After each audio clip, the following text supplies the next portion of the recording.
ચાલો સાંભળીએ દશામાની વાર્તા। શ્રાવણ માસની અમાસના દિવસે ઘણી સ્ત્રીઓએ દશામાનું વ્રત કર્યું હોવાથી તે નદીએ નહાવા જવા લાગી। આ સ્ત્રીઓ નદીએ નહાતી અને પૂજા કરતી હતી। નદીના કાંઠે રાજાનો મહેલ હતો। રાજાની રાણી ઝરૂખામાંથી બધી સ્ત્રીઓને નાહી પૂજા કરતી જોઈ દાસીને કહ્યું, જા આ બહેનોને પૂછી આવ કે તમે કયું વ્રત કરો છો। દાસી નદી કાંઠે આવી અને કહેવા લાગી, બહેનો, તમે ક્યું વ્રત કરો છો?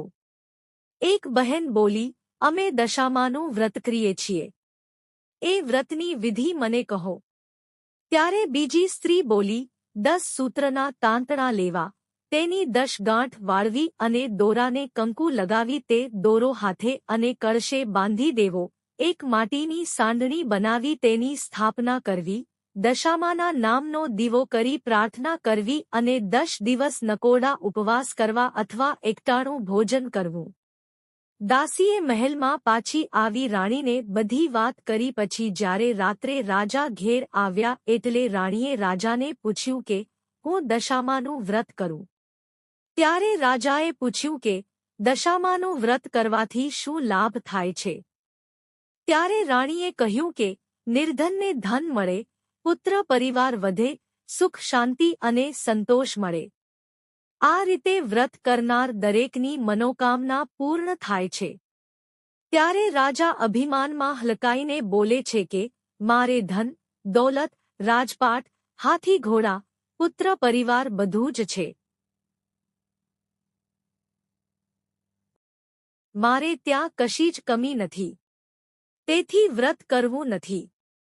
આ સાંભળી રાણીને ખૂબ જ ગુસ્સો આવ્યો। એ રિસાઈને ખાધા વગર પોતાના શયનખંડમાં જઈને સૂઈ ગઈ। આ બાજુ રાજા ઉપર દશામાં કોપાયમાન થયા। રાત્રે દશામાં રાજમહેલમાં આવીને તેના આખા રાજમહેલમાં ફરી વળ્યા। આથી સવારમાં રાજ્યમાં અંધાધૂંધ થવા માંડી। તિજોરીમાં એકેય પૈસો ન મળે। કોઠારમાં જોવા ગયા તો અન્નનો કણ ન મળે।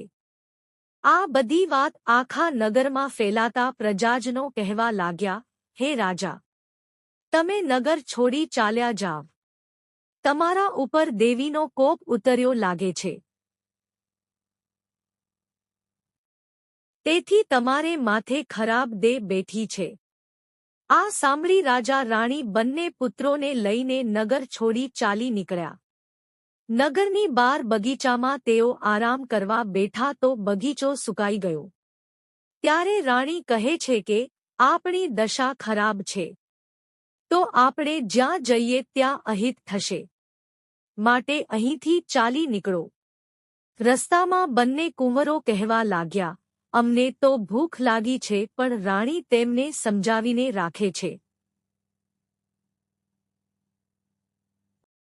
એટલામાં એક ગામમાં બહેનપણીનું ઘર આવતા તે બંને કુંવરને લઈ બહેનપણીને ઘરે જઈને કહે છે કે જરા મારા બાળકોને ખાવા આપને।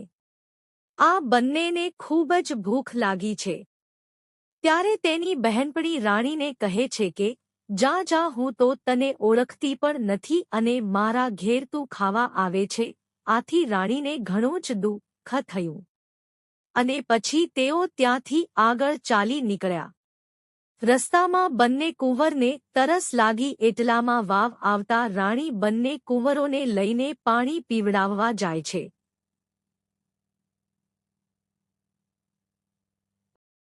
ત્યાં તો દશામાએ અદૃશ્ય સ્વરૂપે તેના બંને બાળકોને પાણીમાં ખેંચી લીધા।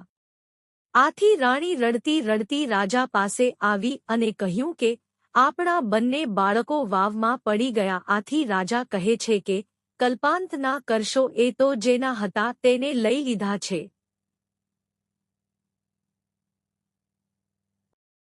ત્યાંથી તેઓ આગળ ચાલી નીકળ્યા। એવામાં રાજાની બહેનનું ગામ આવ્યું। ત્યારે રાજાએ કહ્યું કે આ તો મારી બહેનનું ગામ છે, તેને મળ્યા વગર કેમ જવાય? ગામમાં પખાલી સાથે કહેવડાવ્યું કે તમારા ભાઈ ભાભી તમને મળવા આવ્યા છે। ત્યારે બહેનને વિચાર આવ્યો કે ભાઈની દશા ખરાબ હોવી જોઈએ. નહીતર મારા ભાઈ હાથી, ઘોડા, પાલખી સાથે આવે. ચોક્કસ તેમની દશા ખરાબ હોવી જોઈએ. તેથી તેને પખાલી સાથે સુખડી તેમજ સોનાનું સાંકડું માટલીમાં મૂકી ભાઈ જ્યાં બેઠા હતા ત્યાં મોકલ્યું. પરંતુ જ્યારે રાજાએ માટલી ખોલી ત્યારે સુખડીના કોલસા થઈ ગયા અને સોનાનું સાંકડું સાપ બની ગયું. ત્યારે રાજા વિચારે છે કે માં જણી બેન કોઈ દિવસ ભાઈને મારે નહીં. તેથી રાજાએ માટલી ત્યાં જ જમીનમાં દાટી અને આગળ ચાલી નીકળ્યા. આગળ જતા એક નદીના કાંઠે એક ખેડૂતના વાડામાં ખૂબ જ તરબૂચ થયા હતા. રાણીએ કહ્યું કે, ભાઈ, અમને એક તરબૂચ ખાવા આપો તો સારું. ખેડૂતને દયા આવી. તેણે રાણીને તરબૂચ આપ્યું, પણ રાજા રાણીને સૂર્ય આથમ્યા પછી ન જમવાનો નિયમ હોવાથી તેઓ તરબૂચને ત્યાં જ મૂકીને સૂઈ ગયા. ત્યાં તો બાજુના ગામના રાજાનો કુંવર રિસાઈને નાસી ગયો હતો. તેથી તેના સૈનિકો કુંવરને ખોળતા ખોળતા ત્યાં આવ્યા. હવે રાજારાણી પોતાની બાજુમાં જે તરબૂચ મૂકીને સૂતા હતા તે તેની દશાના પ્રતાપે ખોવાયેલા કુંવરનું મસ્તક બની ગયું. તે જોતા સૈનિકો રાજરાણીને અપરાધી ગણીને ખૂબ જ માર માર્યો. પછી તેમને દોરડાથી બાંધીને પોતાના રાજા પાસે રાજમહેલમાં લઈ ગયા. પછી ત્યાંના રાજા પોતાના કુંવરનું મસ્તક જોઈ ખૂબ જ ગુસ્સે થઈ ગયા અને બંનેને પોતાના પુત્રના હત્યારા ગણીને જેલમાં પૂરી દીધા. આવી રીતે દશામાના વ્રતનું અપમાન કરવાથી મહેલમાં રહેનારા જેલમાં રહેવા લાગ્યા. એમ કરતા કરતા બીજા વર્ષે શ્રાવણ માસ આવતા રાણીના મનમાં થયું કે મારા પતિએ દશામાના વ્રતનું અપમાન કર્યું હતું. તેથી માતાજીને રીઝવવા માટે રાણીએ દશામાનું વ્રત કરવાનો નિશ્ચય કર્યો. રાણીએ દશામાનું વ્રત ખૂબ જ શ્રદ્ધાપૂર્વક કર્યું અને જેલના ઉપરી ખૂબ જ દયાળુ હોવાથી તેની પાસે વ્રતનું ઉજવણું કરવાની બધી જ સામગ્રી મંગાવી અને સગવડતા કરાવી. ઉપરીને રાણી ઉપર દયા આવવાથી તેનું કામ કરી આપ્યું. વ્રતના ઉજવણા વખતે સવા મુઠ્ઠી ઘઉં ભરાવી તેની લાપસી બનાવી સર્વને પ્રસાદી આપી. પોતે પણ પ્રસાદ લીધો. પછી માતાજીની સાંઢણી નદીમાં પધરાવી આ પ્રસાદ રાજાએ પણ ખાધો હતો. તેથી દશામાએ તેમની દશા પલટાવી નાખવાનો વિચાર કર્યો. પછી રાજાને દશામાં સ્વપ્નમાં આવ્યા અને કહ્યું, હે રાજા, જેમને તે જેલમાં પૂર્યા છે તે તારા કરતા મોટા રાજ્યનો રાજા છે. તેણે તારા પુત્રની હત્યા કરી નથી, પરંતુ તારો પુત્ર આવશે, માટે તું જેલમાં પુરાયેલા રાજા રાણીને છોડી તેમની ક્ષમા માંગજે. જો તું આ વાત સાચી નહીં માને તો જેવી તેમની દશા થઈ તેવી તારી દશા થશે. એમ કહી માતાજી અંધધ્યાન થઈ ગયા. રાજાને પછી ઊંઘ આવી નહીં. તેથી તેણે સવારે વહેલા ઉઠીને પોતાના સ્વપ્નની વાત સર્વેને કહી સંભળાવી. એટલામાં રાજકુંવર પણ માની કૃપાથી પાછો આવ્યો. રાજાએ ખાતરી કરવા પેલું કુંવરનું માથું જોયું તો તે તરબૂચ નીકળ્યું. પોતાનું સ્વપ્ન સાચું લાગ્યું.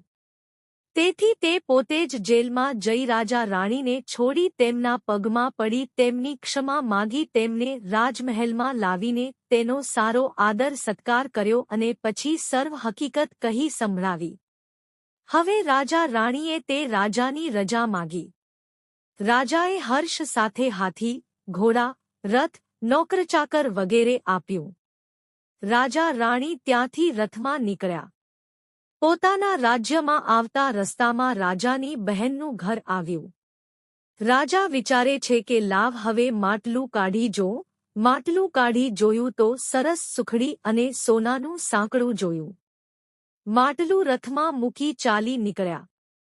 એમ કરતા તેઓ જે વાવ પાસે પાણી પીવા ગયા હતા ત્યાં આવ્યા ત્યારે દશામાએ વિચાર કર્યો કે બંને બાળકો લીધા તો ખરા, પણ હવે આપવા કેવી રીતે તેમ વિચાર કરીને તેમણે ડોશીનું રૂપ લઈ બંને બાળકો બંને આંગળીએ વળગાડીને આવ્યા અને બૂમ પાડી કહ્યું કે આ કોઈના કુંવર ભૂલા પડ્યા છે, તેને લેતા જાવ. રાજાએ રથ ઊભો રાખ્યો તે પોતાના પુત્રને ઓળખી ગયા અને બંને પુત્રને હેતપૂર્વક છાતી સરસા લગાડી દીધા. આ ડોશી દશામાં પોતે હતા. રાજાને કહે કે હવે તમારી દશા વળતી થઈ છે. તમે તમારા રાણીને અભિમાનમાં હલકાઈને દશામાના વ્રત વિશે ગમે તેમ બોલ્યા હતા. તેથી તમારી દશા કઠણ બની ગઈ હતી. હવે તને સમજાયું હશે કે કોઈ દેવદેવીની અવગણના કરવી નહીં. જાવ હવે તમે રાજ્યમાં સુખેથી રહો. બધા રથમાં બેસી પહેલા તે બહેનપણીના ઘર પાસે આવ્યા. જેને તેમનું અપમાન કર્યું હતું તે બહાર ઊભી હતી. તે દોડી અને રાણીને ભેટી પડી રોકાઈ જવા માટે ખૂબ જ આગ્રહ કર્યો. જ્યારે દશા ખરાબ હતી ત્યારે રોટલોય નહોતો આપ્યો. અત્યારે મિષ્ટાથી જમાડે તો પણ નકામું છે. એમ કહી તેઓ નગરની ફૂલવાડીમાં આવી પહોંચ્યા. ત્યાં તો ફૂલવાડી લીલીછમ બની ગઈ. રાજાના આગમનની ખબર પડતા સર્વ નગરજનો વાજતે ગાજતે સામૈયા સાથે રાજાને રાજમહેલમાં લઈ ગયા. દશામાના પ્રતાપે રાજા સુખી થયા. રાણીએ 5 વર્ષ પૂરા થતા વ્રતનું ઉજવણું કર્યું. રૂપાની સાંડણી જળમાં પધરાવી, બ્રાહ્મણોને દક્ષિણા આપી અને વ્રતનું રૂઢી રીતે ઉજવણું કર્યું. માના પ્રતાપથી સુખ શાંતિ અને સંતોષમાં રહેવા લાગ્યા. જય દશામાં જેવા રાજારાણીને ફળ્યા તેવા સર્વેને ફળજો. વ્રત કરનાર, વાર્તા લખનાર, વાંચનાર સર્વેની દશા સુધારજો. સુખ સંપત્તિ અને સંતતિ આપજો. શ્રદ્ધા અને વિશ્વાસનું પ્રદાન કરજો. વાર્તા વાંચનાર અને સંભાળનાર બહેનોને વિનંતી કે મારી યુટ્યુબ ચેનલ સબસ્ક્રાઇબ કરી વિડીયોને લાઇક કરશો.